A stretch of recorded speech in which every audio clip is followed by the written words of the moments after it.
지난 주말 대구 한마음 아파트 집단 감염에 이어 분당 서울대병원 확진자도 신천지 신도인 걸로 알려지면서 신천지 신도 전수조사에 구멍이 뚫렸다라는 얘기가 또 나오고 있습니다. 대구경찰청은 현재 진단검사를 거부하는 교인 50명에 대해 고발장이 접수되면 엄정하게 사법 처리하겠다고 밝혔습니다. 오늘 0시부터 일본인에 대해 무비자 입국을 금지했습니다. 단 일본이 시행하는 14일 격리가 아닌 발열검사 건강상태 질문서 제출 등 특별 입국 절차를 거쳐야 입국이 가능하도록 했습니다. 정부가 이란 내 한국 교민을 철수시키기 위해 이번 주 전세기를 투입한다고 합니다. 지금까지 탑승 의사를 밝힌 이란 교민이 약 100명 정도 된다는데요. 정부는 이중 국적자와 이란 국적 가족도 데려올 수 있도록 이란 당국과 협의 중이라고 합니다. 김지훈의 이브닝쇼 시작합니다. 지난달 29일 하루 741명이 늘어 고점을 찍은 대구 지역 확진자 수가 200명대로 떨어지면서 진정세를 보이고 있는 게 아니냐 얘기가 조심스럽게 나오고 있습니다. 그런데 요양원, 병원 등에서 소규모 집단 감염이 잇따르면서 국민안심병원 지정만으로는 병원 내 감염을 차단하기 어렵다라는 얘기도 나오고 있는데요. 대한예방의학회 코로나19 대책위원장인 김호란 국립암센터 교수와 관련해서 이야기 나눠보겠습니다. 기 교수님 안녕하세요. 네, 안녕하세요. 네, 먼저 대구 한마음 아파트 이야기를 좀 해보겠습니다. 신천지 교인 46명 집단 감염이 확인이 됐죠. 최근까지 내부인 외부인 왕래가 굉장히 잦았다고 하는데, 자, 이게 역학조사 그리고 코호트 격리 조치가 제때 이루어지지 않은 상황이라고 볼 수가 있는 건지요. 어떻게 봐야 될까요? 네, 좀 아쉬운 부분인데요. 네. 역학 자료가 좀 전산으로 해서 좀 돼야 되는데 그 부분이 메르스 유행 이후로 좀 나아진 게 없는 것 같아서 좀 안타깝습니다. 자료 전산화라든지 이런 부분이 좀 철저하게 시스템화가 됐어야 되는데 메르스 그렇죠. 이후로 별로 네. 나아진 부분이 없었다. 네. 네. 환자 역학조사 자료를 입력을 하면 네. 가 입력이 되면 자동적으로 이제 지도가 돼서 이런 클러스터 그룹이 나타날 수 있도록 하는 게 어려운 일이 아니거든요. 네. 그러니까 그 전에 있었던 환자 확진자들 이 사람들의 역학 자료라든지 이런 걸 하면은 이 사람들이 어딜 갔었나 어디에 많이 모였나 이런 것들이 전산화가 그렇죠. 되게 네. 그런 부분이 제대로 안 이루어진 것 같다라는 말씀이시군요. 네.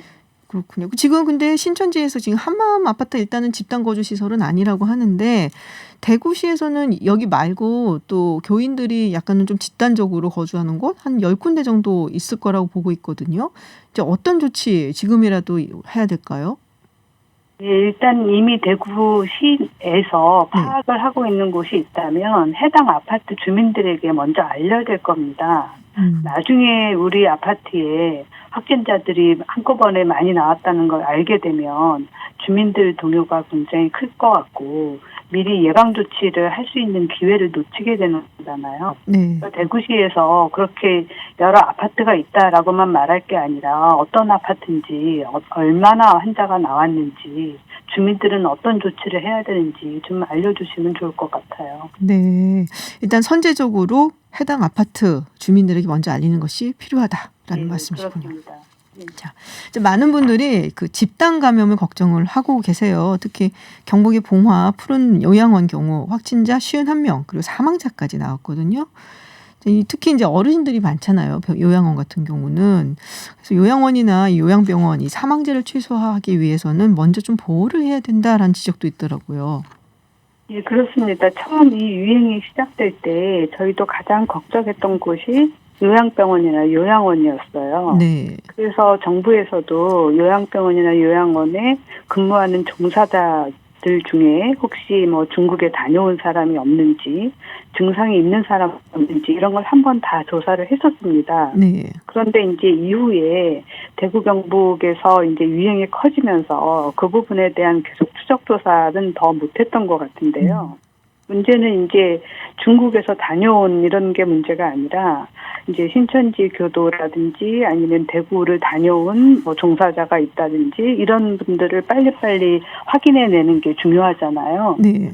그런 부분 빨리 이제 조사를 지금 시작한다고 하니까 진행해야 될 거고 또 이미 요양병원이나 요양원 안에서도 좀 증상을 보이는 분과 그렇지 않은 분들을 좀 이제 나누어서 이제 관리하고 치료할 필요가 있고, 종사자들이 가능하면 그 병원이나 기관 안에서 같이 숙식을 하면서 외부에 출입을 안 하는 게 가장 좋지만, 그게 불가능하다고 한다면 그분들이 그야말로 집하고 시설만 왔다 갔다 할 수 있도록 동선 관리할 수 있는 지원이 필요합니다. 그렇군요. 요양병원이나 요양원에 종사하는 분들이 가능한 한 외부 접촉을 줄이는 것이 굉장히 필요하다. 그렇죠. 네. 이 병원 내 집단 감염도 상당히 문제잖아요. 이게 사실 굉장히 커질 수 있다. 그리고 뭐 지금 뭐 소문 들으셨다시피 지금 뭐 주말에 난리가 났었죠. 백병원 같은 곳에서는. 그렇죠. 예. 네. 지금 대구 문성병원 같은 경우에는 사실 코호트 격리가 됐는데 그 환자들이 검사 결과가 음성인지 양성인지 나오지 않았는데 무작위로 섞어서 병실을 배정했다라는 문제가 있더라고요. 그게 사실이라면 큰일입니다. 왜냐하면 검사를 하고 나면 네. 결과가 나올 때까지 격리하는 것이 원칙입니다. 병원 안에서 검사를 받은 사람이 있다고 한다면 그분들은 따로 병실을 배정을 해서 네네. 결과가 나올 때까지 가능하면 접촉을 줄이도록 하는 게 이제 우선이고요. 만약에 네. 그렇게 하지 않고 양성이 나오면 같은 병실에 있었던 분들이 모두 접촉자가 되는 거잖아요. 그렇죠. 네. 근데 참 백병원 소식 들으셨겠지만은 이 확진 판정 받고서 그제서야 대구에 산다라고 말을 했단 말이에요. 근데 이제 그런 얘기가 또 있더라고요. 또 본인이 이제 서울의 한 대형 병원을 찾았는데 대구에서 왔다 그러니까 받아주질 않았다. 이게 좀 더 조사를 해봐야 되긴 하겠지만은 이게 참 어떻게 보면은 환자 입장도 딱하고 병원 입장도 딱하고 그런 상황 같아요. 예, 그런데 이제 문제는 그분이 내가 대구에서 왔다고 하니까 받아주지 않는다라고 해서 네. 대구에서 왔던 거를 숨기면서 이렇게 큰 난리가 난 거잖아요. 네네. 대구에서 왔다는 것 때문에 받아주지 않았다면 보건소에 연락하든지 선별진료소를 통해서 갔어야 되는 게 맞고요. 네네. 지금 상황을 보면 결과적으로 대구에서 왔기 때문에 진료 안 한 병원은 다행이다, 살았다, 우리가 역시 안 받길 잘했다, 이렇게 될 거잖아요. 네. 결과적으로 더 나쁜 이제 결과가 나온 거고, 해당 백병원은 혹시라도 대구에서 온 적이 없는지 계속 물었는데 이제 본인이 아니라고 얘기하니까 생각을 안 하고 접촉을 한 분이 굉장히 많잖아요. 네네. 대구에서 오신 분은 서운한 마음을 들 수 있지만 지금 현재 대구의 신천지 교도 검사는 양성률이 가장 낮아져서 지금 44%고 대구의 일반 시민도 양성률이 8%가 되기 때문에 전국적으로 보면 당연히 거기 계신 분들의 위험도가 높은 것이 사실이거든요. 네. 자, 좀 안타까운 얘기죠. 사실 이렇게 되다 보니까는 말씀하셨던 것처럼 안 받은 병원은 잘했다라는 그 어떻게 보면 서로 간의 불신이 더더욱 쌓이게 만드는 그런 결과를 낳은 그런 안타까운 케이스인데요. 자, 그럼 병원 내 감염을 막을 방법은 뭐가 있을까요? 우리가 안심병원을 만든 이유는 이제 호흡기 질환자나 코로나 바이러스 감염 위험이 높은 사람들을 별도로 진료하고 동선을 관리해서 그 외의 환자들하고는 접촉하지 않도록 만든 거거든요. 네. 근데 본인이 이제 감염 위험성이 있는데도 불구하고 그 안심병원의 루트로 안 가고 일반 환자 루트로 가서 지금 이제 접촉이 이뤄진 거잖아요. 네네. 그래서 아무리 안심병원을 만들어도 병원을 찾아가는 환자분들이 이거를 협조해 주지 않으면 그게 제대로 운영이 안 됩니다. 근데 교수님 말씀 듣고 나니까 시민의식이 어떻게 보면 가장 중요하다, 이런 경우는. 네, 그렇습니다. 네, 그렇군요. 네, 뭐 이런 집단적으로 모일 수밖에 없는 곳, 예를 들어 병원이나 요양소, 또 교회 이런데 여기서 감염이 되는 경우 지금 80% 육박하고 있다고 하는데 이 정부는 이런 집단 시설들의 방역에 집중한다라고 얘기를 했습니다. 근데 방역만으로 충분할지, 교수님 보시기에는 현 시점에서 가장 필요한 예방 조치는 뭐라고 보시나요? 방역만으로는 충분하지 않고요. 네. 사실 저희가 이제 수학적 모델링을 해봐도 국가에서 할 수 있는 거는 환자를 빨리 찾아서 검사해서 격리해서, 즉 환자가 병을 전파시킬 수 있는 기간을 줄이는 거 말고는 할 수 있는 게 없어요. 네. 그 외에 가능한 한 마스크를 써서 다른 사람하고의 감염 위험성을 줄인다든지 아니면 사회적 거리두기를 해서 접촉을 최소한 줄인다든지 이건 다 시민들이 해야 되는 거예요. 그 두 개를 시민들이 하지 않고 방역당국이 검사만 열심히 한다고 하면 그 효과가 나타날 수가 없어요. 네. 그러니까 방역에 시민의식, 시민 뭐 사회적 거리두기 우리 교수님께서 제안하셨죠. 그런 것이 함께 가져야만 된다라는 말씀이신데요. 사실은 그 충남 지역 같은 경우는 줌바 댄스 얘기가 많이 나오고 있습니다. 지금 줌바 댄스 수업을 들은 분들이 확진 판정을 받은 분들이 많고 혹은 이제 또 그 가족들까지 지금 확산되어 있는데 이 뭐 댄스 수업 듣는 게 사실 뭐가 잘못이겠습니까? 이게 취미 생활인데. 근데 만약에 교수님 보시기에 좀 이전 부분 좀 아쉽다. 여기만 주의했으면은 확산을 막을 수 있었을 것 같다. 뭐 이런 부분이 혹시 있으신지요? 예, 사회적 거리두기나 이제 모임을 가능하면 자제해달라라고 저희가 부탁하는 거는 네. 이제 아무래도 호흡기 환자하고 접촉을 하면 코로나 바이러스 질환 특성상 굉장히 빠르게 감염이 일어날 수밖에 없는데요. 네. 특히 이제 참여하는 그 곳의 장소가 환기가 충분히 잘 되고 있는지 사람들 간에 호흡기 감염 예를 들어서 같이 노래를 한다던가 이야기를 한다던가 밥을 먹는다든가 하면 계속 호흡기 접촉이 일어날 수밖에 없잖아요. 네. 그런 거를 최소화할 수 있는 장소인가도 봐야 될 것 같아요. 특히 이제 아직까지도 날씨가 춥기 때문에 네. 실내에서 뭔가 모임을 갖게 되면 대부분 문을 닫아놓고 난방을 하게 되잖아요. 그렇죠. 예, 그러면 호흡기 감염이 일어나기는 너무너무 좋은 환경이거든요. 운동 못해서 몸이 근질거린다라는 분들 많더라고요. 제 지인들 중에는. 근데 이게 헬스장 같은 데는 아무래도 조금 위험할까요? 그렇죠. 아무래도 운동을 한다면 가능하면 바깥 공간 예를 들어서 뭐 한강공원이라든지 네네. 산이라든지 그렇게 오픈된 공간을 나가는 거를 추천드립니다. 네, 그렇군요. 자, 이거 좀 여쭤볼게요. 마지막으로. 확진 판정 받기 전에 헌혈을 했는데 그 혈액 가운데 일부가 환자들에게 수혈이 됐다고 합니다. 이런 경우는 감염 가능성이 있는 건가요? 아직까지는 코로나 바이러스는 혈액에 의한 전파는 나오고 있지 않아요. 네. 이제 이 바이러스 자체가 소화기나 호흡기에서 증식을 하기 때문에 소화기나 호흡기로 통해서 전파는 되지만 혈액을 통한 전파는 아직까지 보고되고 있지 않거든요. 그렇기 때문에 혈액 수혈이나 아니면 이제 산모한테서 태아로 가는 수직 감염이나 이런 건 다 혈액 전파거든요. 네. 아직까지는 그 부분에 대해서는 보고가 없기 때문에 이제 큰 걱정은 하지 않으셔도 될 것 같아요. 그렇군요. 임산부 같은 경우는 어떤가요? 산모에서 이렇게 태아가 감염이 된다, 이른바 수직 감염. 제가 예전에 중국에서 이런 일이 있었다라고 뉴스를 본 것 같은데 한국에서 얼마 전에 보니까는 태아가는 아이가 나왔을 때 그 아기는 또 음성이었다 그러더라고요. 예, 그렇죠. 그러니까 혈액을 통해서 전파가 되는 것 같지는 않지만 네. 만약에 이제 산모가 아기를 낳고 난 다음에 바로 접촉을 한다고 하면 감염될 수도 있죠. 그렇군요.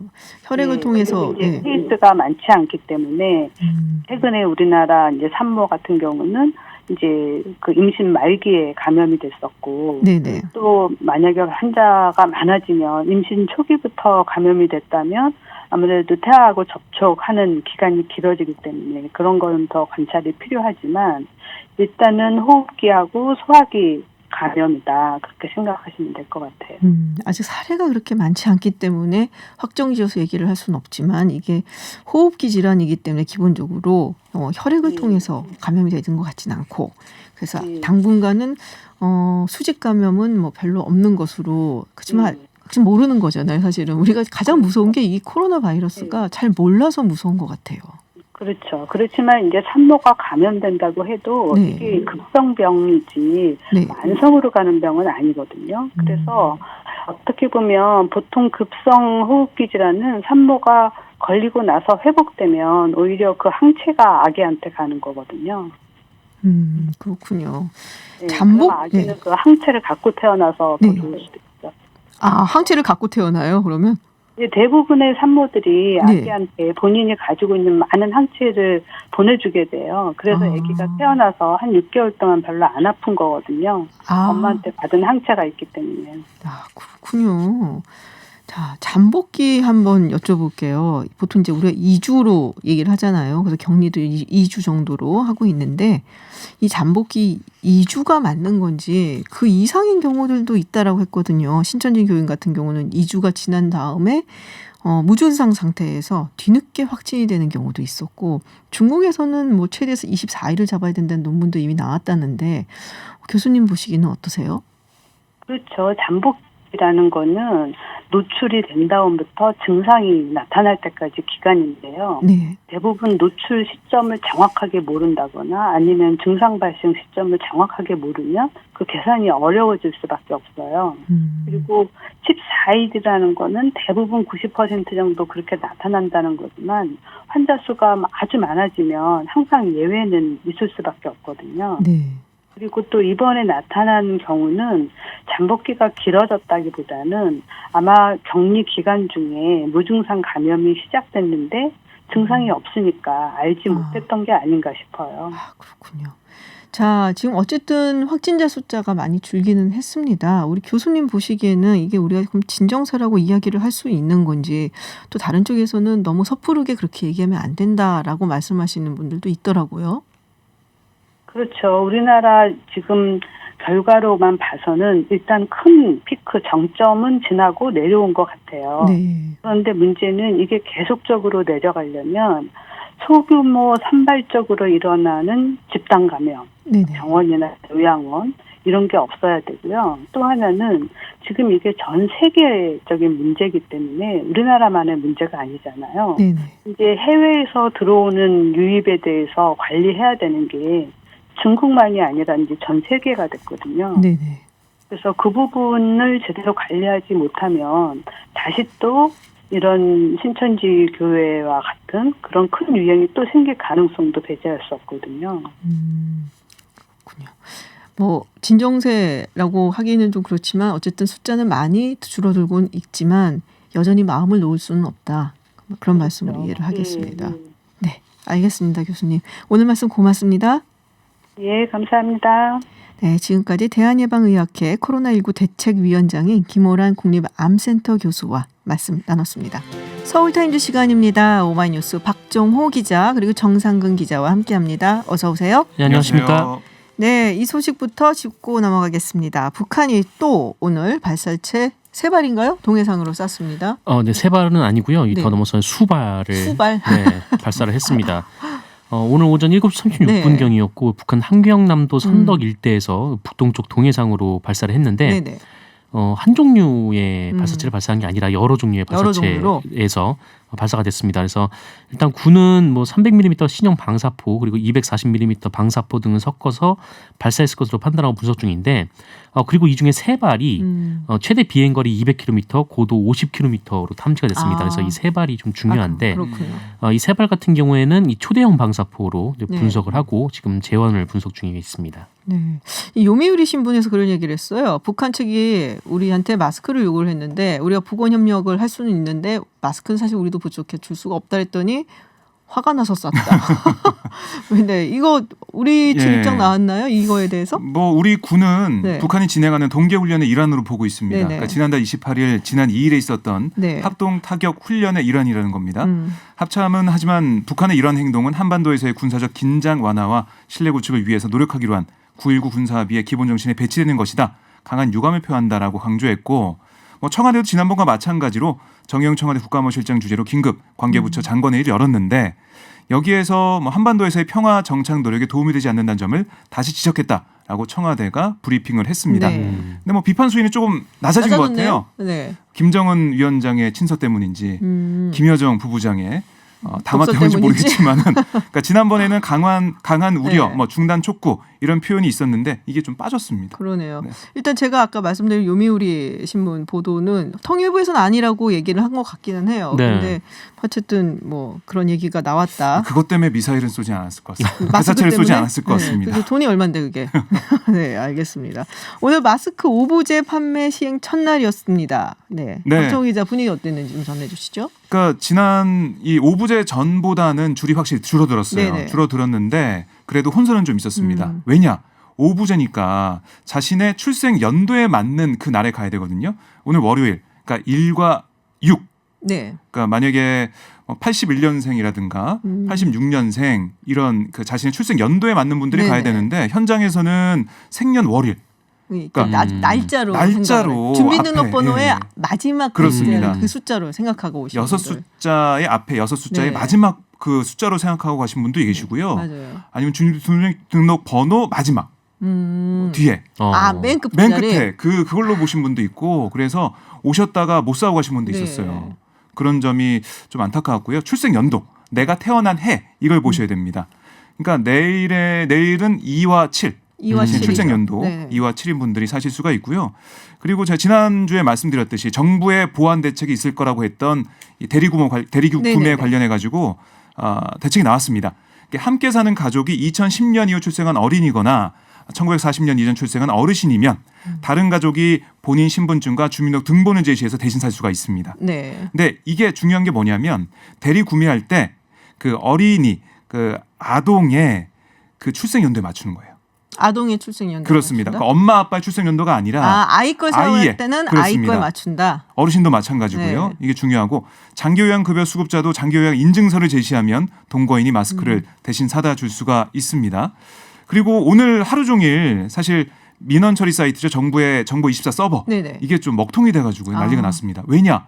주민등록 등본을 발급받아야 되니까. 없는 분들은 빨리 받아야 되잖아요. 대리 구매하려면. 항상 이 구비해 놓고 있어요. 집에. 그래서 이것 때문에 조금 문제가 있었고요. 정부가 처리 용량 증설하겠다라고 얘기했고 또 주민센터에 가면은 발급받으려면 네. 직원한테 발급받으려면 한 장당 400원의 수수료가 듭니다. 인터넷으로는 그냥 예, 뽑을 수 무료인데 있죠. 정보24 서버를 네. 통해서 하면 무료인데요. 그래서 정부는 일단 이번 달 말까지 주민등록 등본 발급 수수료 400원을 면제하기로 했습니다. 네. 그렇군요. 다행입니다. 다시 한번 말씀드릴게요. 태어나신 해에 끝자리 숫자입니다. 그거에 맞춰서 요일을 구분해서 가시면 되고요. 자녀 거를 대신 받아준다 했을 때는 자녀가 태어난 해에 끝자리입니다. 사실 저는 오늘 제가 좀 정형외과를 갔다 와갖고 예. 약을 타러 소염제를 타러 약국을 갔어요. 근데 말씀하신 것처럼 헷갈려서 착각하고 다른 날인데 오신 분들을 한 정말 5분 정도를 봤어요. 그래갖고 이거는 네. 꼭 오늘 방송 가면 말해야겠다 이렇게 생각을 하고 왔었거든요. 첫날이니까요. 좀 혼선이 있었던 네. 것 같습니다. 지금 마스크 얘기가 나와서 그런데 문자가 왔어요. 서울 지하철 영무원님께서 보내주셨어요. 영무원들 마스크가 고갈이 됐다고 하시네요. 자, 시민들 의료진 마스크도 중요하지만 영무원, 지하철 영무원들도 좀 신경을 써달라는 문자 주셨습니다. 특히 우리 서울시장님, 지하철 영무원에게 마스크를 지급할 방안을 만들어주세요. 하루 수만 명을 응대하는 지하철 영무원들이 뚫리면 큰일입니다. 라는 말씀 주셨습니다.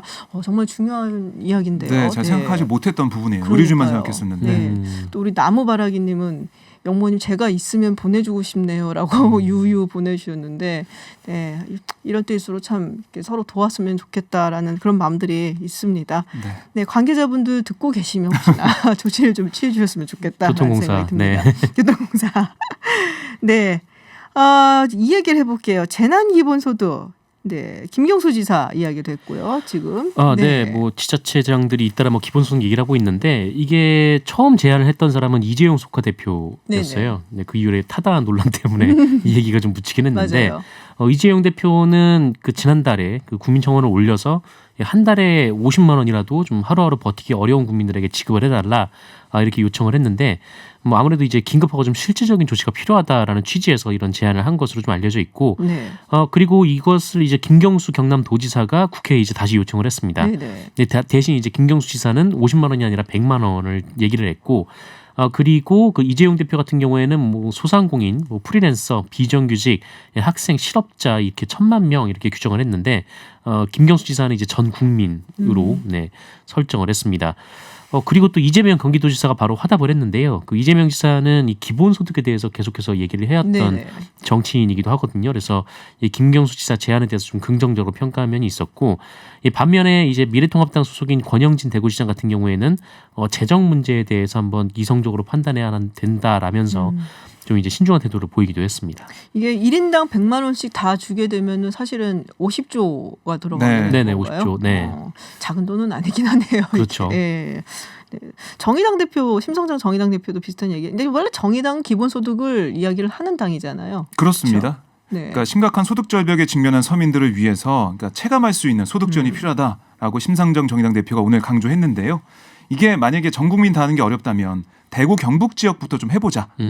대구 경북 지역 주민 1인당 100만 원씩 총 5조 1,000억 원을 지급하는 재난 기본소득 편성 방안을 적극 마련해달라 이렇게 정부에 요구를 했습니다. 자, 경제 이야기를 좀 해볼게요. 오늘 뭐 곡소리가 났습니다. 지금 주식시장. 네. 코스피가 4%포인트가 빠졌어요. 급락을 했습니다. 정말 그야말로. 급락이죠. 네. 네. 없는 월요일이었어요. 네. 전 거래일이 6일이었는데 그 6일에 비해서 4.19%가 내린 그 1954.77로 거래를 마쳤는데 외국인들이 역대 최대 규모인 1조 3천억 원 이상을 순매도하면서 지수 하락을 주도했다라고 하고 하루 장에 네, 이 이야. 코스닥 지수도 전 거래일보다 4.38% 내린 614.6으로 이제 종료가 됐습니다. 또 이런 상황에서 이 국제 신용평가사인 무디스는 이 국내 실질 국내 총생산 기준으로 올해 한국 경제 성장률 기본 전망치를 종전 1.9%에서 1.4%로 하향 조정하기도 했는데 0.55% 포인트나 내려간 거죠. 네, 상당히 큰 폭으로 내려갔는데 근데 사실 이것도 지난달 16일에 2.1에서 1.9로 낮춘 바가 있거든요. 네. 두 번째 지금 두 번째로 낮춘 낮춘 것이다. 상황입니다. 경제 성장률을. 지금 미국 선물 시장도 초토화예요. 네. 선물 시장도 지금 4%포인트가 빠져서 이제 미국 장이 열면 어떻게 될 것인가 다들 긴장하고 있는 그런 그렇습니다. 상황인데. 그러니까 이게 우리나라만 잘해서 되는 게 아니라 전 네. 세계적인 문제로까지 번지고 있어가지고 코로나19가요. 거기다 지금 유가가 무지하게 유가도 많이 네, 내려가게 떨어졌죠. 돼갖고 네. 그게 이제 아마도 네. 가장 큰 영향을 미치지 않을까. 오늘 개인 투자자가 많이 매수를 했다고 해서 또 내일 장이 어떨지 잘 많은 분들이 보고 좀 들어가야 돼요. 걱정하더라고요. 예. 혹시나 하시는지 모르겠는데 없습니다. 할 돈이 없습니다. 그러니까 우리 개미 분들은 좀 이제 조심해서 이런 포인트에서는 더 하시는 게 좋지 않을까. 자, 국토교통부가 버스 고속도로 통행료 한시적으로 인하하겠다라는 발표를 했습니다. 네, 김학휘 장관이 오늘 버스 업계와 간담회를 열었는데요. 코로나19 때문에 승객이 줄어서 버스 회사들이 어려움을 겪고 있습니다. 그렇죠. 2월 마지막 주 기준으로 보면 지난해 같은 기간과 승객 수를 비교했을 때 고속버스는 99만 명에서 무려 26만 명을 줄었어요. 아이고. 와. 정말 한 4분의 1밖에 안 되는 거죠, 거의. 시외버스는 320만 명에서 95만 명으로 감소했거든요. 그래서 정부는 버스 회사를 지원하는 방안 중 하나로 이 버스 네네. 고속도로 통행료 면제를 할 방침입니다. 이게 이렇게 되면 버스 운영 비용에서 좀 덜 수 있다 해서 네. 지원이 된다라고 얘기하고 있고요. 금융 지원, 여러 가지 지원도 생각하고 있다라고 정부는 얘기하고 있습니다. 이게 참 여러 가지로 여파가 커요. 참 그냥 질병이 아니라. 네. 이 저는 격리가 되었다는 말은 이제 경제 활동을 하나도 못 한다는 말이 또 그렇죠. 되니까 이 기간이 또 길어질수록 경제에 영향이 미칠 수밖에 없죠. 그리고 뭐 사회적 거리두기 우리가 꼭 해야 되는 거라고 하는데 그러다 보니까 아무래도 움츠려들잖아요. 잘 안 그렇습니다. 나가게 되고. 그러니까 지금 어떻게 보면 확진자 증가세가 좀 줄어들고 있기 때문에 이게 잘 유지가 돼가지고 국내 내수만이라도 좀 잘 됐으면 좋겠어요. 어제 제가 공원 나가 보니까 그래도 공원엔 사람들이 많더라고요. 네, 오픈된 네. 그 전주에는 공원에 사람이 없었는데 이번 주에 좀 있었어요. 그래서 이게 조금 차츰차츰 심리가 좀 회복이 돼가지고 이 버스 타고 여행을 좀 갔으면 좋겠습니다. 날씨가 이렇게 좋은데 너무 아쉬워요. 네, 그러니까요. 맞아요. 그래도 이번 주말은 진짜 사람들이 좀 많이 나오셨더라고요. 네. 자, 그 와중에 발키리님께서 주식 계좌 참 당신 거 보시면은 스트레스를 받아 안 본다고 지금 뭐라 드릴 말씀이 없습니다. 네. 자, 이란과 이탈리아 지금 확진자 급증하고 있습니다. 이탈리아는 뭐 사망자 수가 너무 많다고 좀 네. 놀랍더라고요. 근데 확진자도 우리나라를 넘어섰죠. 그러니까요. 근데 정부가 이란에 전세기를 보내서 교민들을 데려오기로 했다고 소식이 들어와 있습니다. 네, 이번 주에 데려올 예정인데요. 외교부에 따르면 지금까지 탑승 의사를 밝힌 이란 교민은 약 80명입니다. 정부는 이주 국적자와 교민의 이란 국적 가족도 데려올 수 있도록 이란 당국과 협의하고 있는데 다만 이란이 미국 제재 대상이잖아요. 그런 국가인데 중국 우한교민 귀국대와 달리 한국 항공사가 직접 이란까지 가는 게 좀 어렵습니다. 경제 제재 때문에 네. 그렇잖아요. 그래서 이란. 정부는 이란에서 제3국 항공사를 이용해서 아랍에미리트나 카타르 주변국을 이동한 다음에 거기서 우리 국적기를 이용해서 들어올 예정이에요. 뭐 두바이나 도하쯤 되겠네요. 네, 그러면. 그럴 걸로 보이고요. 좀 참 어렵게 오실 것 같습니다. 그렇군요. 좀 오면은 그다음에 예전엔 중국 우한 교민들은 와서 2주 동안 격리를 했었잖아요. 네네. 이분들은 어떻게 되는 건가요? 일단 국내에 도착을 하면 그 임시 시설에서 한 하루 이틀 정도 머물면서 하루 이틀 이 정도? 코로나19 검사를 받은 다음에요. 음성으로 확인되면 자가 격리를 합니다. 전에처럼 이제 시설 격리를 하지 않고. 네네. 근데 왜 그러냐면은 그 우한 상황과는 달리 좀 이란이 뭐 그 정도까지는 아닌 것 같다라는 좀 당국의 판단이 있었던 것 같습니다. 그렇군요. 지금 질문 들었는데 박정희 기자님 왠지 전문가 같아서 이 부분은 네. 등본만 되는 건지 가족관계 증명서 같은 건 안 되나요? 라고 질문하셨어요. 유튜브에서. 그 정부에서 얘기하기로는 네. 등본을 얘기했거든요. 등본. 저는 여권도 들은 것 등본? 같은데. 여권은 이제 신분증이 여권은 때문에. 신분증은 되는데 네. 그러니까 그러니까 대리 수령은 안 대리구매 되는 거죠. 말씀하시는 대리구매는 것 안 되는 같아요. 거죠. 대리구매 때는 이 같이 동거하고 있다는 걸 보여줘야 되기 때문에 아마 주민등록 등본을 제시해야 됩니다. 등본을 제시해야 네네. 된다. 같이 거주하고 있다는 걸 보여줘야 그렇습니다. 되기 거주하고 때문에. 있는 동거인 그걸 동거인. 증명해야 된다고 하더라고요. 그러면은 등본이 맞겠네요. 네. 가족관계 증명서보다. 그렇습니다. 네, 정치권 이야기를 좀 해보겠습니다. 민주당이 이제 비례대표용 정당, 위성정당 이제 만들 것인지 이 부분에 대해서 결정을 해야 되는데 전당원 투표를 한다고 얘기를 하네요. 그러니까 이게 어제 최고위가 열려가지고 전당원 네. 투표 얘기가 나왔는데 네네. 오늘 또 오후에 최고위원회가 있었어요. 근데 거기서는 또 다른 결정이 나왔습니다. 원래는 전당원 투표를 이번 주 목요일 12일에 하루 동안 하기로 했는데 네. 그게 아니다. 우선은 내일 의총을 열고 의원들의 총의를 모아보자.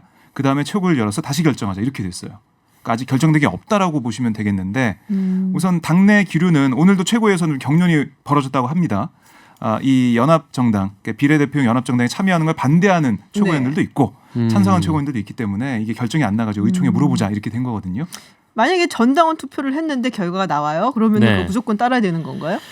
그렇죠. 전당원 투표라는 거는 각 당의 이제 최고 의사 결정 권한을 갖고 있는 거니까 뭐 전당원 투표 결과가 나오면 이거를 좀 뒤집기는 좀 어렵습니다. 뒤집기는 좀 어렵다. 네. 그럼 무조건 따라야 되는. 당론이 되는 거죠. 네. 그래서 좀 더 신중하게 하는 것 같아요. 민주당에서. 전당원 투표가 붙이면은 결과 나오면 못 뒤집으니까 결정을 좀 해보려고 그 전에라도 할 수 있으면 해보려고 하는 것 같아요.